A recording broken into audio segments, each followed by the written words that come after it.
এই দুটো স্মার্টফোনকে যথারীতি আমি 20 থেকে 25 দিন আমার প্রাইমারি ডিভাইস হিসেবে ইউজ করছি। আর এই দুটো স্মার্টফোনকে নিয়েই সব থেকে বেশি কথাবার্তা হচ্ছে। একদিকে হচ্ছে Motorola G85 versus IQ Z9s। কিন্তু আমার বক্তব্য একদম স্পষ্ট, আমরা কেউই দুটো ডিভাইস একসাথে কিনবো না, কিন্তু আমাদের জন্য পারফেক্ট ডিভাইস কোনটা হবে, IQ নাকি Motorola, সেটাই আজকের ভিডিওতে দেখবো।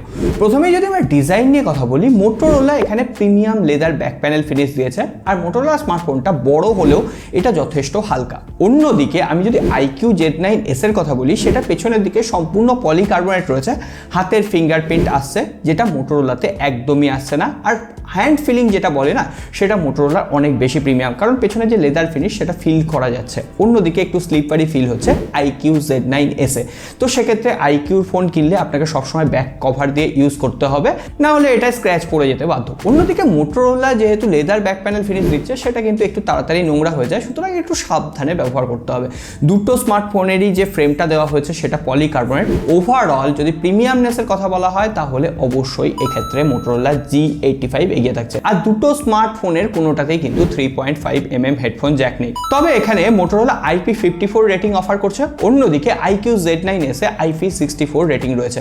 দুটোতেই হালকা ফুলকা জলের ছিটে লাগলে অসুবিধা হবে না, কিন্তু IP রেটিং এ একটু IQ Z9s এগিয়ে যাচ্ছে। তবে সিম স্লটের কথা বললে Motorolaতে এখানে হাইব্রিড সিম স্লট দেওয়া হয়েছে, অর্থাৎ চাইলে আপনি মাইক্রো SD কার্ড লাগাতে পারবেন, না হলে দুটো সিম। কিন্তু IQ Z9s এ কোনো রকম মাইক্রো SD কার্ড স্লট নেই, আর বিভিন্ন ধরনের ভ্যারিয়েন্ট অ্যাভেলেবেল, তো আপনারা সেখান থেকে চুজ করতে পারেন। তো অবভিয়াসলি যদি লুকসের কথা বলা হয়, ডিজাইনের কথা বলা হয়, তাহলে আমি Motorola G85 কে পিক করব। আর আপনারা এই দুটো স্মার্টফোনের মধ্যে কোন স্মার্টফোনটাকে পিক করছেন অবশ্যই কমেন্ট বক্সে লিখে জানাবেন। এই দুটো স্মার্টফোনের একটাকেও পিক করুন না করুন, আমাদেরকে পিক করতে পারেন ওই সাবস্ক্রাইব বাটনটা প্রেস করে। আর ভালো লেগে থাকলে অবভিয়াসলি লাইক করতে হবে, যাতে আরো বেশি টেক লাভার বন্ধুদের কাছে এই ভিডিওটা সাজেস্ট হতে পারে, তাদের আর পয়সা নষ্ট হবে না, এটুকু কথা দিতে পারি। তাহলে এবার যদি আমরা ডিসপ্লে নিয়ে কথা বলি, দুটো স্মার্টফোনে 6.67 ইঞ্চির একটা কার্ভ ডিসপ্লে দেওয়া হয়েছে। তবে এখানে অ্যামোলেড ডিসপ্লে ব্যবহার করেছে IQ Z9s, অন্যদিকে POLED ডিসপ্লে দেওয়া হয়েছে Motorola G85 এ। কিন্তু Motorola G85 এ কর্নিং গরিলা গ্লাস 5 এর প্রোটেকশন দেওয়া হয়েছে, অন্যদিকে IQ Z9s এ স্কট সেনসেশন প্রোটেকশন দেওয়া হয়েছে। কিন্তু Motorola কোনো ডিভাইসেই প্রি অ্যাপ্লাইড স্ক্রিন প্রোটেক্টর দেয় না, কিন্তু হালকা ফুলকা স্ক্র্যাচ চলে আসে। সুতরাং অবশ্যই বলবো আগে গিয়ে স্ক্রিন প্রোটেক্টর বা স্ক্রিন গার্ড যেটাই হোক না কেন, দুটো স্মার্টফোনের ক্ষেত্রে লাগিয়ে নেওয়া উচিত। কিন্তু IQ একটু টাইম দেবে, যেহেতু এখানে স্ক্রিন প্রোটেক্টর লাগানো রয়েছে। এবার যদি আমরা ব্রাইটনেসের কথা বলি, Motorolaতে 1600 নিটস আর IQ Z9s এ 1800 নিটস। কিন্তু ডাইরেক্ট সানলাইটে গেলে আপনি বুঝতেও পারবেন না, দুটো সমান ব্রাইট ফিল দিচ্ছে, এমনকি দেখতে কোনো রকম অসুবিধা হচ্ছে না। আমরা ইউটিউবে বিভিন্ন ধরনের ভিডিও চালিয়ে দেখলাম, এক্ষেত্রে ইউটিউবে কিন্তু Motorola 4K HDR video support করে না, 1080p আপ টু ভিডিও দেখা যায়। কিন্তু IQ Z9s এ ইউটিউবে 4K HDR ভিডিও স্মুথলি প্লেবেল ছিল। আমি যদি কালার কম্বিনেশনের কথা বলি, Motorola একটু পাঞ্চি কালার প্রোভাইড করছে, ডার্ক সাইডগুলো আরো বেশি ডার্ক দেখাচ্ছে, দেখতে অবভিয়াসলি ভালো লাগছে। IQ Z9s এটাও কিন্তু ডিসপ্লের ব্যাপারে একদম পারফেক্ট। উপরন্তু আমরা দুটো স্মার্টফোনে ইন ডিসপ্লে ফিঙ্গারপ্রিন্ট স্ক্যানার পেয়েছি, যেটা ওভারঅল ফাস্ট এবং অ্যাকুরেট কাজ করছে দুটো স্মার্টফোনের ক্ষেত্রে। কিন্তু সাউন্ড সিস্টেমের কথা বললে, দুটো স্মার্টফোনেই ডুয়েল স্টিরিও স্পিকার দেওয়া হয়েছে, কিন্তু Motorola এক্ষেত্রে এগিয়ে যাচ্ছে, কারণ এখানে স্পেশাল অডিও, ডলবি অ্যাটমসের মতো প্রিমিয়াম ফিচার দেওয়া হয়েছে। ফলে সাউন্ড কোয়ালিটি, পেছনে যে ভোকাল ইনস্ট্রুমেন্টাল গুলো হয়, সেগুলো একদম সঠিকভাবে ব্যালেন্স করতে পারছে Motorola G85। অন্যদিকে IQ Z9s ও যথেষ্ট লাউড, সেটা নিয়ে সন্দেহ নেই, তবে সাউন্ড সিস্টেমে অবভিয়াসলি Motorola এগিয়ে থাকছে। আর ডিসপ্লের দিক থেকে যেহেতু 4K ভিডিও সাপোর্ট করছে, IQ এগিয়ে থাকছে। সুতরাং ডিজাইনের কথা বাদ দিলে, কারণ যেহেতু এটা পার্সোনাল প্রেফারেন্স, কারোর ক্ষেত্রে Motorola দেখতে সুন্দর লাগবে, কারোর ক্ষেত্রে IQ দেখতে সুন্দর লাগবে, এক্ষেত্রে সাউন্ড সিস্টেমে Motorola 1, ডিসপ্লেতে IQ 1। এবার যদি আমরা পারফরমেন্স নিয়ে কথা বলি, IQ Z9s কিন্তু এখানে একদম পারফেক্ট একটা ডিভাইস, কারণ এখানে মিডিয়াটেকের Dimensity 7300 চিপসেট দেওয়া হয়েছে, UFS 2.2 storage type, DDR4X RAM রয়েছে। হ্যাঁ, Motorolaতেও UFS 2.2 DDR4X রয়েছে, কিন্তু Motorolaতে Qualcomm Snapdragon 6s Gen 3 chipset দেওয়া হয়েছে। আমরা দুটো স্মার্টফোনে যখন অ্যান্টুরু চেক করলাম, অবভিয়াসলি এখানে IQ Z9s কিন্তু অনেকটা বেটার পারফর্ম করছে, 6.9 লাখের আশেপাশে অ্যান্টুরু স্কোর আসছে। অন্যদিকে Motorola স্কোর আসছে 4.8 লাখ। ডেইলি টাস্ক হ্যান্ডেলে দুটো স্মার্টফোনে কোনোটাতেই কোনো রকম প্রবলেম নেই, কিন্তু যখন আমরা একটু বেশি অ্যাপ্লিকেশন ওপেন করে ফেলছি, ব্যাকগ্রাউন্ডে বেশি অ্যাপ্লিকেশন রান করছে, এমনকি একটু হেভি ডিউটি অ্যাপ্লিকেশনগুলো খুলছি, এডিটিং করছি, তখন সেখানে স্মুথ পারফরমেন্স প্রোভাইড করতে পারছে IQ Z9s, এমনকি কিছুটা এফিসিয়েন্সির সাথে টাস্ক হ্যান্ডেল করতে পারছে IQ। তবে এক্ষেত্রে মনে রাখতে হবে দুটো স্মার্টফোনের যে ভাইব্রেশন ফিডব্যাক দুটোই এভারেজ। কিন্তু হ্যাঁ, আমরা যখন গেমিংয়ের ক্ষেত্রে BGMI খেললাম, এখানে মোটোরোলাতে স্মুথ আলট্রা সেটিংসে খেলা যায়, বেশ ভালোভাবে প্লেবেল ছিল, কোনো রকম ওভার হিটিংয়ের সমস্যা নেই। মোটামুটি আপনি যদি ক্যাজুয়াল গেমার হন তাহলে যথেষ্ট ভালোভাবে আপনি গেম প্লে করতে পারবেন। অন্যদিকে IQ Z9s এ আপনি নর্মাল ইউজার হলেও ভালো তো গেম খেলতে পারবেন। তবে IQ Z9s এ স্মুথ এক্সট্রিম গ্রাফিক সেটিংসে BGMI খেলা যায়, গেম প্লে এক্সপিরিয়েন্স কিছুটা হলেও IQ Z9s বেটারভাবে হ্যান্ডেল করতে পারছে, যেহেতু এখানে একটু পাওয়ারফুল প্রসেসর রয়েছে। কিন্তু সফটওয়্যারের কথা বললে IQ Z9s এ ভরে সফটওয়্যারে ব্লোটওয়্যার দেওয়া হয়েছে, প্রি ইনস্টলড অ্যাপ্লিকেশন দেওয়া হয়েছে, যেগুলো একটু আনইনস্টল করে নিতে হবে, যে নোটিফিকেশানগুলো আসছে সেগুলোকে একটু অফ করে নিলে তবে এটা ক্লিন এক্সপিরিয়েন্স প্রোভাইড করতে পারে। কিন্তু মোটোরোলার যে হ্যালো ইউআই সেটা আউট অফ দ্য বক্সে কিন্তু ক্লিন ইউআই প্রোভাইড করতে পারছে। দু একটা অ্যাপ্লিকেশন প্রি ইনস্টল ছিল, সেগুলোকে অনায়াসে আনইনস্টল করে দেবেন, কোনো রকম আনওয়ান্টেড নোটিফিকেশান আসছে না। আর দুটো স্মার্টফোনে Android 14 রয়েছে, IQ ফানটাচ OS এর সাথে আসছে, কাস্টমাইজেশনের কোনো অভাব নেই।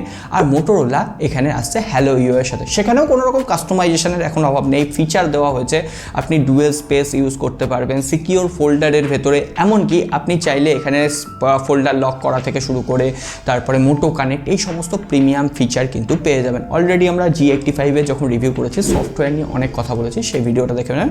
IQ রিভিউ যখন করেছি ডেডিকেটেড, সেই IQ ভিডিওতে কি কি ফিচার এখানে রয়েছে সেটা দেখিয়ে দিয়েছি। যাই হোক, এখানে দুটো কোম্পানি প্রমিস করেছে দুটো বড় বড় অপারেটিং সিস্টেম আপডেট, অর্থাৎ Android 15 আর 16 আসবে, আর 3 বছরের সিকিউরিটি প্যাচ লেভেল আপডেট পাওয়া যাবে। হ্যাঁ, মোটোরোলা একটু স্লো কিন্তু আপডেট প্রোভাইড করবে।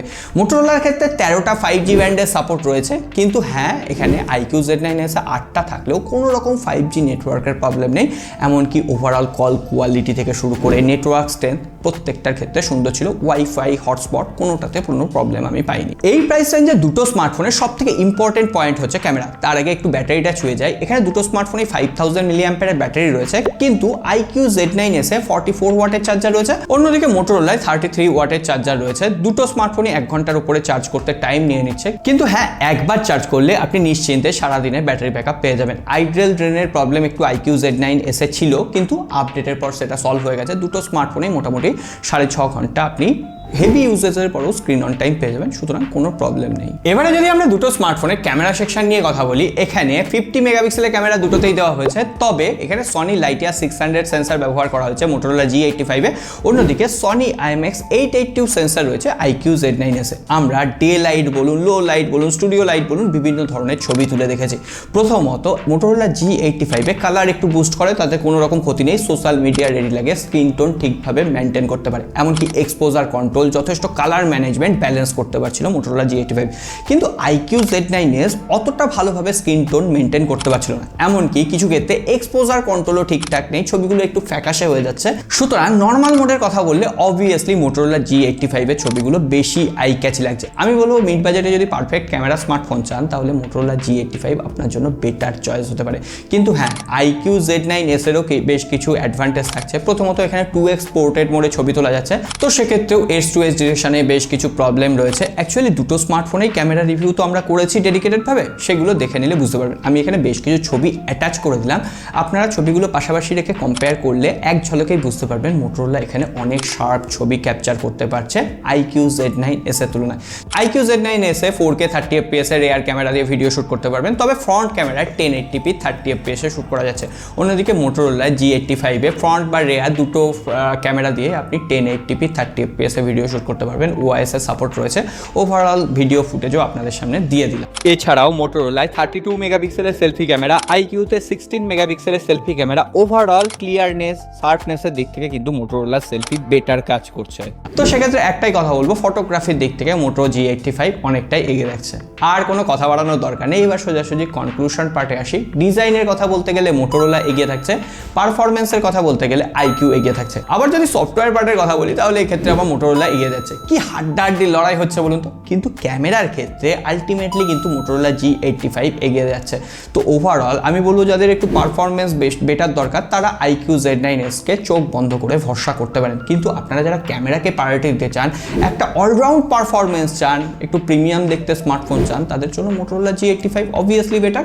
এবার আপনারা কোনটা চয়েস করবেন অবশ্যই কমেন্ট বক্সে লিখে জানান। তবে বলেছি তো এই দুটো ফোন চয়েস করতে হবে এমন কোনো মানে নেই, আপনি অন্য ফোনও চয়েস করতে পারেন, কিন্তু হ্যাঁ আমাদের পরিবারটাকে আপনি চয়েস করে রাখবেন এই ধরনের একদম পারফেক্ট সহজ ভাষায় ভিডিও পাওয়ার জন্য। সকলে ভালো থাকবেন, সুস্থ থাকবেন, দেখা হবে আগামী পর্বে।